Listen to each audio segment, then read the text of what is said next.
Hi friends, ఈరోజు తోటాకుతో తాలింపు చేస్తున్నానండి. చాలా బాగుంటుంది. ఒకసారి మీరు చూడండి, ఒకసారి ట్రై చేయండి.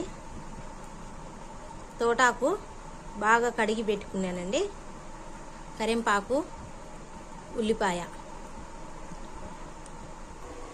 బాగుండి పెట్టుకోవాలండి. తగినంత ఆయిల్ వేసుకుందాం.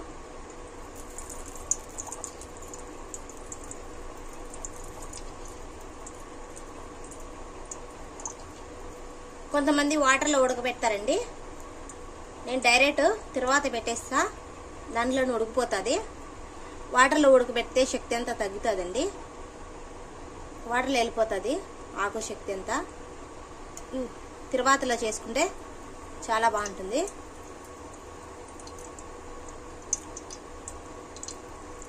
ఆయిల్ హీట్ అయిందండి. తిరువాత గింజలు వేసుకుందాం.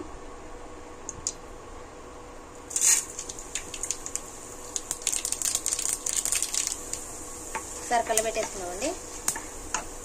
ఉల్లిపాయ, కరింపాకు వేసేసుకుందాం.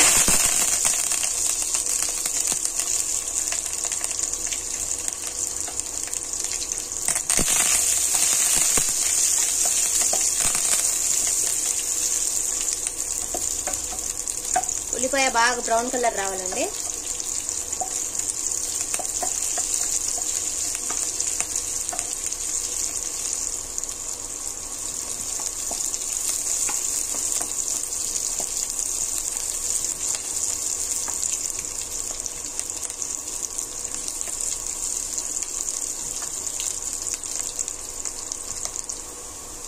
ఆకులో ఉన్న శక్తి అంతా బాగా ఉంటుందండి దీంట్లోని. తిరువాతలో నీళ్ళలో ఉడకబెట్టే శక్తి అంతా వెళ్ళిపోతుంది.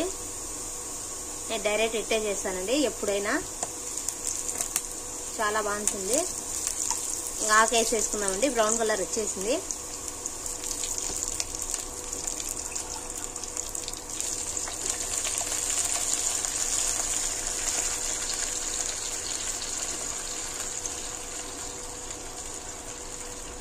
ఇప్పుడు డాక్టర్లు ఆకుకూర బాగా తినమంటున్నారండి. ఎవరికైనా, ముసలోళ్ళకైనా పిల్లోళ్ళకైనా ఆకుకూర తింటే మంచిదండి.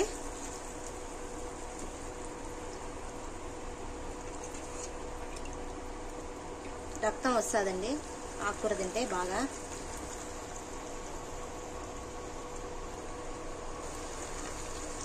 ఒకసారి కలిపెట్టేసుకుందామండి బాగా.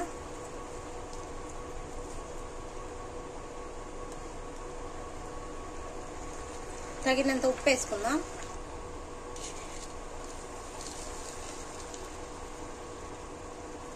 తగినంత ఉప్పు వేసుకుందామండి.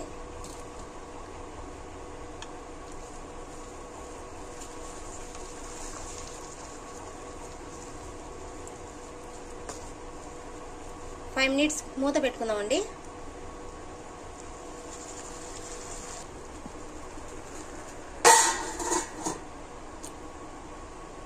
ఐదు నిమిషాలు మూత పెట్టేసుకుందాం పక్కన.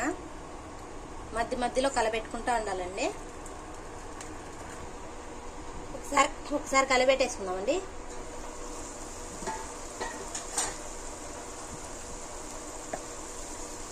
చూడండి, ఆకులోంచి వాటర్ అంతా బయటకు వస్తుంది.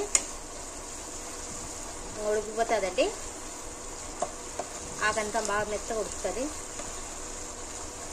కలబెట్టేసుకొని కొంచెంసేపు మూత పెట్టుకుందామండి. అయిపోతుంది.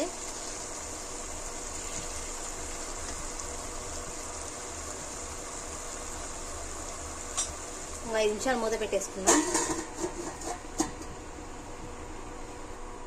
ఒకసారి కలబెట్టేసుకుందామండి మళ్ళా.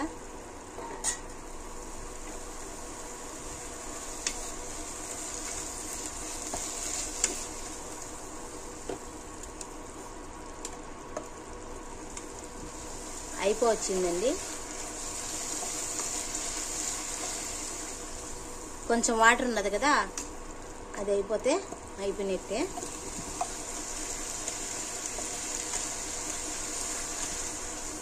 రెండు నిమిషాలు మూత పెట్టుకున్నామండి.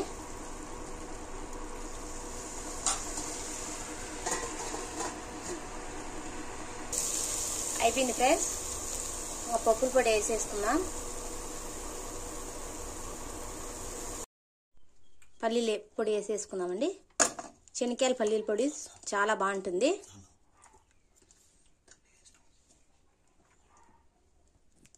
బాగా నీట్గా కలిపేసుకుందాం అంతా.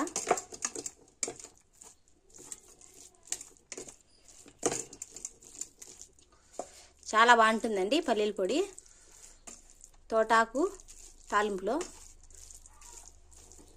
అయిపోయిందండి, గిన్నెలోకి తీసేసుకుందాం. అయిపోయిందండి తోటాకు తాలింపు. చాలా బాగుంటుంది. నేను ఈ మాదిరి ట్రై చేస్తానండి, చాలా బాగుంటుంది. ఒకసారి మీరుగా ట్రై చేయండి, చాలా బాగుంటుంది. లైక్ చేయండి, షేర్ చేయండి, సబ్స్క్రైబ్ చేయండి ఫ్రెండ్స్. బాయ్.